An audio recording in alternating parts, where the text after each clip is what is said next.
आज की कहानी की शुरुआत मैं बहुत सख्त और कड़े शब्दों से करना चाहती हूँ और ये कहना चाहती हूँ बूढ़े माँ बाप को कि अपने बुढ़ापे की लाठी अपने बेटे को अगर बनाना चाहते हैं तो कृपया करके शादी ना कराएं। क्योंकि श्रवण कुमार एक ही था, उसने माँ बाप को चुना, शादी नहीं। और शादीशुदा बेटे को श्रवण कुमार बनाने का आपका कोई हक नहीं बनता। बेटा बड़ा हो गया, उसकी शादी कर दो, ज़िम्मेदार हो जाएगा, समझदार हो जाएगा। आप 24-25 साल अपने बेटे को जिसको पालते हैं, आप उसको समझदार भी नहीं बना सकते। ये भी जिम्मेदारी आपको ये होती है कि पराए घर से आई लड़की आपके बेटे को ज़िम्मेदार बनाएगी। हाँ, अब आप ये सोचिए कि आपके एक नासमझ लड़के के साथ एक लड़की जो पराए घर से समझदार होकर के आई है, वो आपके बेटे के नासमझ बेटे के साथ ज़िंदगी कैसे काट रही होगी और कैसे आगे अपनी ज़िंदगी चलाएगी। शादी करते ही हमारा बेटा हमारे हाथ से निकल गया। कहाँ निकल गया? आप ही तो गाजे बाजे के साथ, बैंड बाजे बारात के साथ आप एक बहू लेकर के आए हैं। वो अपनी उसकी गृहस्थी बसाने के लिए ना, वो अपनी गृहस्थी बसा रहा है।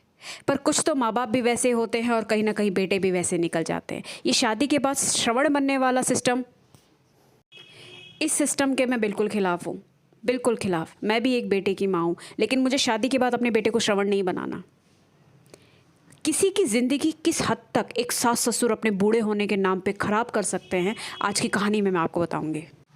एक तो हमारे यहाँ के कल्चर में मुझे एक बात समझ नहीं आती कि 50 साल की उम्र में एक आदमी, औरत, हस्बैंड वाइफ अपने 22-23 साल के लड़के की शादी के पीछे ये सोच के क्यों पड़ जाते हैं कि अब उनकी उम्र हो गई है। उम्र नहीं होगी, आपका लालच बढ़ गया है उम्र के साथ साथ। आपको अपने बेटे का सब कुछ देख करके ही मरना है और उसमें उसकी छोटी उम्र में उसकी शादी करा देनी है। चलो ठीक है, 50 साल की उम्र, 55 साल की उम्र क्या वाकई में बूढ़े होने की उम्र आती है? बेटे की शादी कर दो और फिर हाथ पथाड़ के बैठ। स्ट्रिक्टली ये जितने भी ओल्ड कपल्स हैं ना, इन्होंने अपने टाइम में अपने दोनों का कपल जोड़ा साथ में रखा होगा।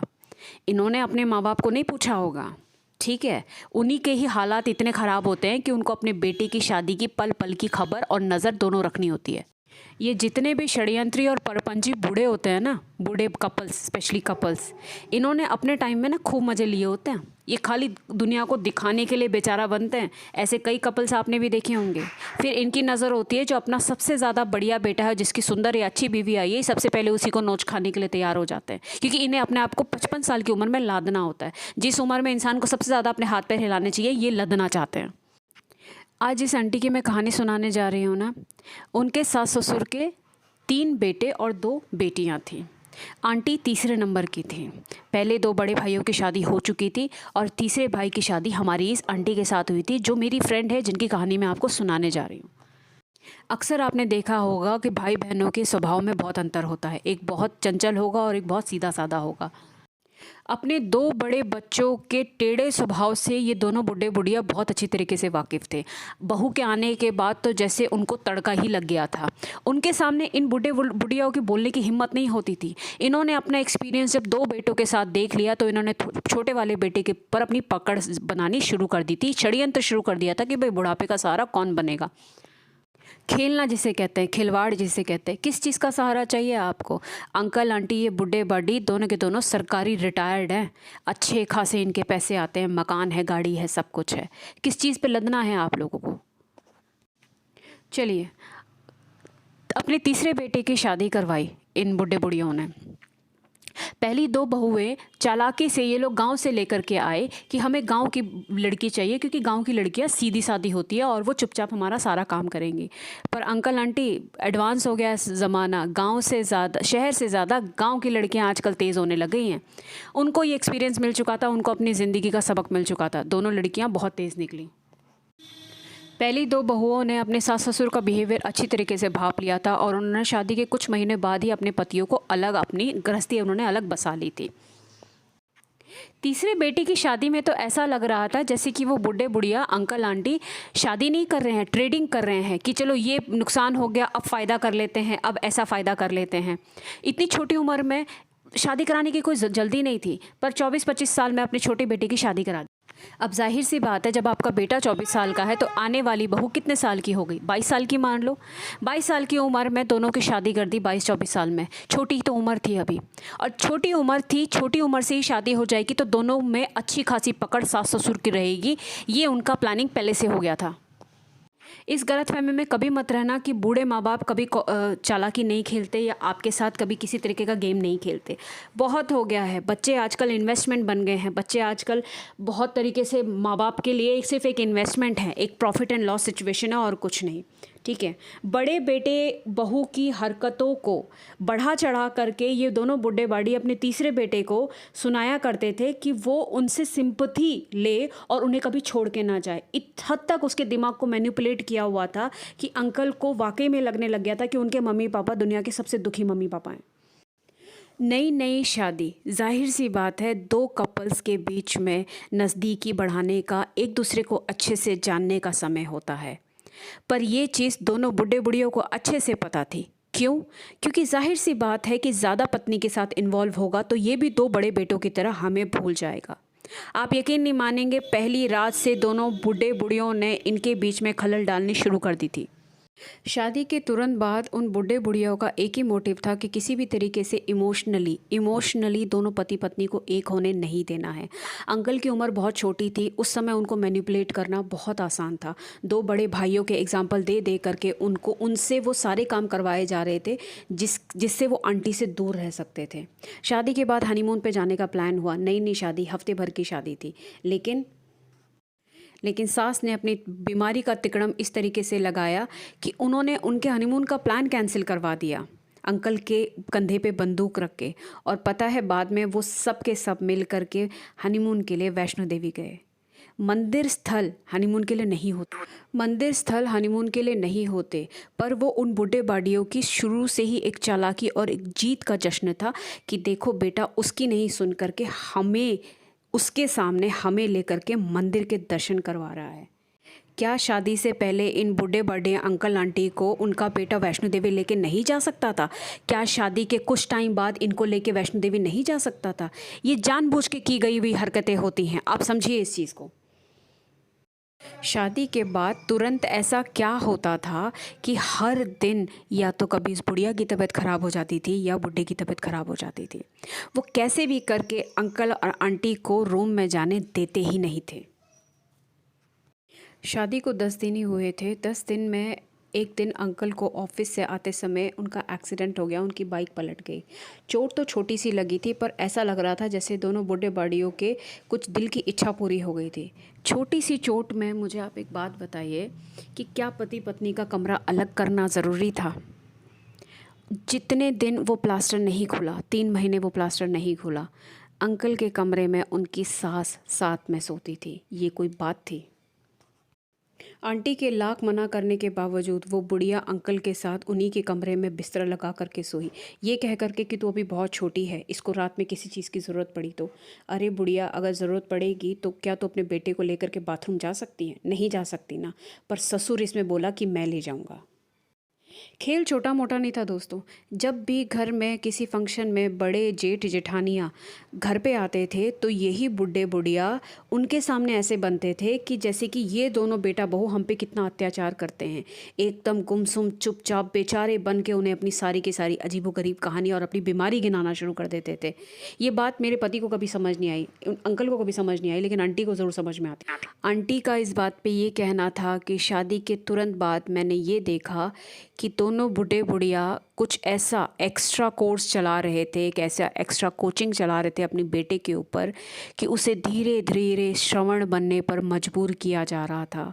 और वो भी अपनी छोटी उम्र और बड़े भाइयों की हरकतें देख करके उसे ये लग रहा था कि वो जो कर रहा है वो बहुत अच्छा काम कर रहा है। आंटी का ये कहना था कि कभी भी उन्हें इमोशनली एक होने नहीं दिया गया। वो रिश्ता, वो शादी सिर्फ उनके प्रॉफिट और लॉस का ही हिस्सा था और हम दोनों उसके पपेट बने हुए थे। अपने बेटे को पूरी तरीके से बरगला करके मेरी ज़िंदगी का हर एक पल छीन लिया इन बुढ़े बुढ़ियों ने, जिन्होंने अपनी ज़िंदगी को अच्छे से जिया था, अच्छे से खेला था। आंटी का ये कहना था कि शादी को 2-3 महीने ही हुए थे।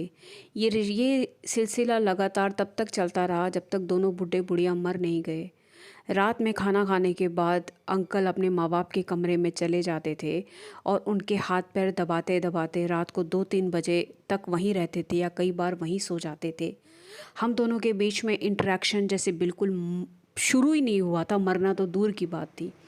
और ये सब चीज़ देखते हुए भी सास ससुर कुछ नहीं कहते थे। उनके लिए सिर्फ ये था कि हम तेरे लिए लुगाई लिया। शादी के 3 महीने बाद आंटी ने कंसीव किया, उनको बेबी होने पता चला कि बेबी होने वाला है।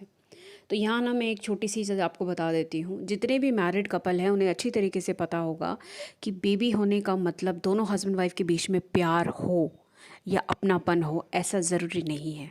ऐसा ज़रूरी नहीं है। प्यार का फिज़िकल रिलेशनशिप से कोई लेना देना नहीं है। इस कहानी में यही हुआ था। जैसे उनको एक और मौका मिल गया था। शादी के 10 दिन बाद, प्रेगनेंसी के 10 दिन बाद जब घर वालों को पता चला और प्रेगनेंसी कंफर्म हो गई, उस दिन से लेके 9 महीने तक और उसके बाद बच्चे को पालने के 3 महीने तक सास लगातार बहू के कमरे में ज़बरदस्ती सोई और बेटा चुपचाप हॉल में टीवी के सामने सो जाता था। क्या था ये? जैसा सिखाया पढ़ाया जा रहा था वो अंकल वैसा ही कर रहे थे। प्रेगनेंसी के दौरान सबसे ज़्यादा ज़रूरत आंटी को अंकल की थी, पर बिल्कुल उनसे सब कुछ छीन लिया गया। ऐसा नहीं है दोस्तों कि प्रेगनेंसी के दौरान आंटी का दिल नहीं किया होगा कि वो अपने मायके चली जाए, पर उस वक्त पता है आंटी का क्या सोचना था? यंग थी, नया नया प्यार था, उनका यही सोचना था कि कम से कम घर आते मैं उन्हें देख तो लेती हूँ। अगर मैं मायके चली गई तो मुझे इनको देखने भी नहीं दिया जाएगा और ना ही इनसे बात करने दी जाएगी। आंटी के दिल में तो प्यार था ना अंकल के लिए, और अंकल उस चीज़ को समझ ही नहीं पा रहे थे, वो श्रवण बनने में लग गए थे। आंटी की जेठानियों ने उन्हें कई बार ये बात समझाने की कोशिश करी कि वो लोग ठीक नहीं हैं, आप लोग अपनी गृहस्थी संभालो। पर आंटी जब भी ये बात अंकल को बोलती थी तो अंकल का पारा हाई हो जाता था और वो उनके खिलाफ़ बोलना शुरू कर देते थे कि जब मेरे माँ बाप को ज़रूरत थी तो वो लोग कहाँ थे? जब आपके माँ बाप को ज़रूरत थी, आपके माँ बाप सिर्फ 49-50 ईयर्स के थे, वो यंग थे। यहाँ ना मैं एक बात कहना चाहती हूँ, जो दिल छूने वाली बात आंटी ने मुझे बोली थी। ऐसा लग रहा था कि नई नई शादी तो मेरी हुई है लेकिन कपल मेरे सास ससुर हैं, हम नहीं। उस घर में मैं और मेरा पति सास ससुर की तरह बिहेव करते थे और मेरे सास ससुर नए कपल की तरह बिहेव करते थे, क्योंकि उनके पास उन्हें सब कुछ मिल रखा था। दोनों कपल को जीना आ रहा था, जीना चाहते थे। दोनों कपल सिर्फ हमारा खिलवाड़ कर रहे थे और उनको सिर्फ कोई साथ में चाहिए था कि हमारे बुढ़ापे का, जब तक हम बूढ़े नहीं हो जाते, हमारा सहारा होना। घटिया होते हैं वो सास ससुर, चाहे आप मुझे ट्रोल भी करो, घटिया होते हैं वो सास ससुर जिनके पास सारी फैसिलिटी है, प्रिविलेज्ड हैं, लेकिन वो फिर भी अपने बेटे की, वो अपनी बहू की नहीं, वो अपने बेटे की भी ज़िंदगी बर्बाद कर रहे होते हैं। यूं ही करते करते 2 बच्चे हो गए और 2.5 साल निकल गए। 2.5 साल के बाद जब आंटी को ये चीज़ थोड़ी बहुत समझ में आने लगी कि इस 2.5 साल में शायद ही 2.5 घंटे ऐसे होंगे जब मैं अपने पति के साथ खुल के बैठी हूँ या बात की हो। आंटी को जब ये बात समझ में आई तो आंटी ने घर में कलेश कर दिया और उन्होंने घर छोड़ने की बात कर दी। घर छोड़ने की ये बात करने के बाद आप विश्वास नहीं करेंगे, जिसका दिल दुखा होता है ना, वो चीखता चिल्लाता है, वो रोता भी लगता है। सास ससुर आराम से बैठे हुए थे, उन्हें पता था कि तू कुछ भी कर ले, हमारा बेटा कहीं नहीं जाएगा। अब देखो यहाँ क्या हुआ। घर छोड़ने की बात सुन करके जाहिर सी बात है फैमिली मीटिंग सबसे पहले होती है। फैमिली मीटिंग में बड़े जेठ जेठानी दोनों के दोनों पहुंच गए और लड़की आंटी के मायके वाले भी पहुंच गए। अब जेठ जेठानियों के अंदर एक लालच आ चुका था कि हम अब फ्री हो गए हैं, ये दोनों अब बुढ़ा बुढ़िया को पाल रहे हैं, हमारे टेंशन हमारी फ्री हो गई है। उन दोनों ने भी अब पॉलिटिक्स खेलनी शुरू कर दी कि भाई ये सास ससुर के हमारे मत्थे ना पड़ जाए। उन्होंने भी अब देवर को भड़काना शुरू कर दिया अपनी बीवी के खिलाफ, और वो श्रवण तो बन ही चुका था। श्रवण बनाएगा ना, जो बनेगा ना वो पति कभी नहीं बन सकता। और आप याद रखना, आपकी ज़िंदगी और ज़िंदगी के बाद भी आप कभी चैन से ना जी पाएंगे ना मर पाएंगे, क्योंकि एक औरत की हाय बहुत बुरी लगती है। आंटी अपने बच्चों को लेकर के किराए के मकान पे चली गई और साथ में कड़े शब्दों में वहाँ सबको बोल कर के आई कि तुम भी मेरे साथ चलोगे, मेरे बच्चों को उनके बाप की ज़रूरत है, शाम तक घर पहुँच जाना। घर वालों ने सोसाइटी के डर में बहला फुसला करके बेटे को वहाँ भेज तो दिया, पर क्या बेटा वहाँ टिकने वाला था? अब इसके बाद देखो कहानी ने क्या मोड़ लिया। ऐसा लग रहा था जैसे कि बिल्कुल अंकल सुनने को तैयार नहीं हैं। वो पूरी तरीके से उन्हें यही उन्होंने अपने दिल में बिठा लिया था, अपने दिमाग में बिठा लिया था कि मेरे माँ बाप को किसी तरीके की तकलीफ़ नहीं होनी चाहिए, मैं उनका श्रवण बेटा हूँ। अब हालात ये हो गए थे कि सुबह ऑफिस का टाइम 8 बजे का था, तो अंकल सुबह सुबह 5:30 बजे ही तैयार वैयार ना होते हुए बैग पैक करके अपना शर्ट पैंट ब्रश सब ले करके माँ बाप के घर भाग जाते थे, और रात में ऑफिस से छूटते ही माँ बाप के पास जाते थे। उनका सब कुछ करके हाथ पैर दबा करके रात को 10 11 12 बजे वहाँ से वापस आते थे, और कपड़े उतारे हुए कपड़े घर लेके आते थे। वो सिर्फ 8 से 9 घंटा सिर्फ रात सोने के लिए अपनी पत्नी के पास आते थे। वो चीज़ ऐसी हो गई थी कि समाज वालों के लिए ये तो कहना था कि देखो पति उसके पास जा रहा है, पर पति उसके पास था ही नहीं। पूरी जिम्मेदारी आंटी के ऊपर पूरी तरीके से लद चुकी थी, पर उन्होंने समझौता कर लिया था क्योंकि वो इस हद तक अपने सास ससुर की हरकतों से परेशान हो चुकी थी। वो चाहते तो वो अपने बेटे को ये सब करने से मना कर देते, क्योंकि आंटी का दिल उनका बेटा छीनना नहीं था, लेकिन हाँ रिश्ते दोनों तरफ निभाने थे, पर यहाँ रिश्ता इधर नहीं निभाया जा रहा था। अति तो तब हो गई थी कि जब इन बुढ़े बुढ़ियों को अपने पोते पोती से भी लेना देना नहीं था, उनको सिर्फ अपने बेटे को कब्जे में करना था। आंटी और अंकल के बीच में एक लंबी दूरी हो ही चुकी थी। दिल से वो उतरते जा रहे थे और उनके सास ससुर तो बिल्कुल ही उतर चुके थे। आंटी ने अब इस माहौल में अपने आप को इकट्ठा करा और स्कूल टीचिंग की पढ़ाई करी और बच्चों को पढ़ाना शुरू कर दिया। नौकरी करने से आंटी के मन को थोड़ी राहत तो मिली, पर शिफ्ट होने के बाद, दूसरे घर में शिफ्ट होने के बाद कुछ समय तक तो ये सिलसिला था कि अंकल रात में तो आया करते थे। धीरे धीरे ये सिलसिला ख़त्म हो गया। जब सोसाइटी ने बोलना बंद कर दिया था, सोसाइटी ने बीच में टांग अड़ानी बंद कर दी थी, तो फिर ये सब चीज़ें वापस शुरू हो गई। अब अंकल घर भी नहीं आया करते थे। ऐसे बेशरम प्रिविलेज्ड बूढ़े बुढ़िया आपको बहुत मिलेंगे।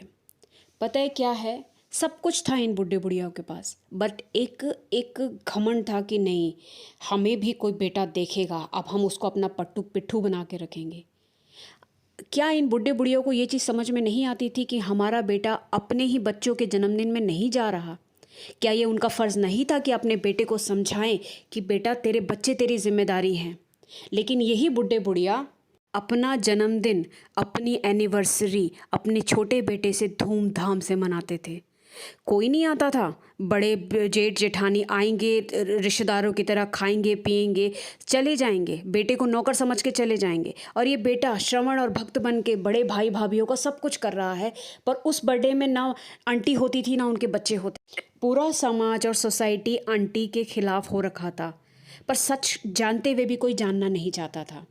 बच्चों के सारे बर्थडे मायूसी से अकेले आंटी ने मनाए। अंकल आते भी नहीं थे, ना सास ससुर भेजते थे। धीरे धीरे वक्त बीतता गया और अब आंटी नौकरी करती थी, बच्चे भी थोड़े बड़े हो गए थे। अब समाज में एक अलग तरीके का धुआं उठने लग गया था। अब ये कहानी शुरू हो गई थी कि सास ससुर के चक्कर में बेटे ने बहू को और उनके बच्चों को अलग कर दिया, अलग थलग कर दिया। कहानियाँ तो उठती रहती हैं कई तरीके की। अब इस चीज़ से बचने के लिए घाट घाट का पानी पिए बुढ़े बुढ़िया जो होते हैं ना, वो यही थे। अब उसके लिए उन्होंने क्या षड्यंत्र रचा कि अब उन्होंने पोता और पोती को अट्रैक्ट करने की कोशिश कर दी।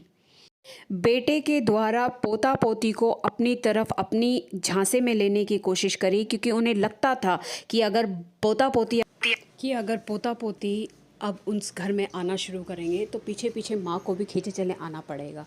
ये जाहिर सी बात है, माँ बच्चों के बगैर नहीं रह सकती, पति के बगैर फिर भी रह लेती है। अब चूँकि बेटा तो श्रवण कुमार बन ही चुका था, अब उसने अपने माँ बाप की डिमांड को अपनी इच्छा, उनकी इच्छा समझ करके पूरा करने की जिद ठान ली थी। अब वो अपने ही बेटे और बेटी को डांट फटकार करके पुचकार करके ज़बरदस्ती माँ की एब्सेंस में दादी के घर ले जाने की जिद किया करते थे। बच्चे ना करते थे क्योंकि माँ ने मना किया था, लेकिन फिर भी बाप के सामने बच्चे कब तक टिकते और वो दादी दादा के घर जाने लगे। अब तक जिन पति पत्नी के बीच में लड़ाई नहीं थी, अब लड़ाई शुरू हो गई थी, क्योंकि अब बात आंटी के बच्चों की थी। अभी तक अंकल ने जो भी किया अपने माँ बाप के कहने पे, उस चीज़ पे कभी आंटी ने ज़्यादा बहस नहीं करी, उन्होंने अपना रास्ता बदल दिया था। लेकिन यहाँ अब लड़ाई झगड़े शुरू हो गए थे। अब अंकल भी बराबर लड़ना शुरू कर दिया था। अंकल को ये बात समझ ही नहीं आ रही थी कि जब वो इतने बड़े होकर के अपनी माँ से अलग नहीं हो पा रहे हैं, तो उनका छोटा सा बच्चा उनकी माँ से कैसे अलग हो पाएगा। लेकिन अंकल को कुछ समझ नहीं आ रहा था। उन्हें एक ही चीज़ समझ में आ रही थी कि अब दादा दादी को पोते पोती का प्यार चाहिए, उनकी उम्र हो गई है और कुछ ही समय उनकी ज़िंदगी का बचा है। ये जितने भी मूर्ख और श्रवण किस्म के आदमियों को अगर ये लगता है ना कि उनके माँ बाप की कुछ दिन की ज़िंदगी है, जैसा कि उनके माँ बाप उन्हें दिखाते हैं, तो मैं आपको बता देती हूँ, ये कुछ दिन जीने वाले माँ बाप आपकी ज़िंदगी के 25-30 साल खा जाते हैं। अंकल की ज़िद पे और उनकी मरने की धमकी से आंटी को घुटने टेक नहीं पड़े और अब वो उनके बच्चों को भी बार बार वहीं पे ही ले जाना शुरू कर दिया। अब इस कहानी का दूसरा पार्ट मैं आप लोगों को कल सुनाते हूँ। आज घर में थोड़ा सा गेस्ट आ गए हैं। एक कहानी ज़रूर सुनिएगा, कल सुनाऊंगी इस कहानी को पूरा। ख्याल रखिए, कल मिलते हैं।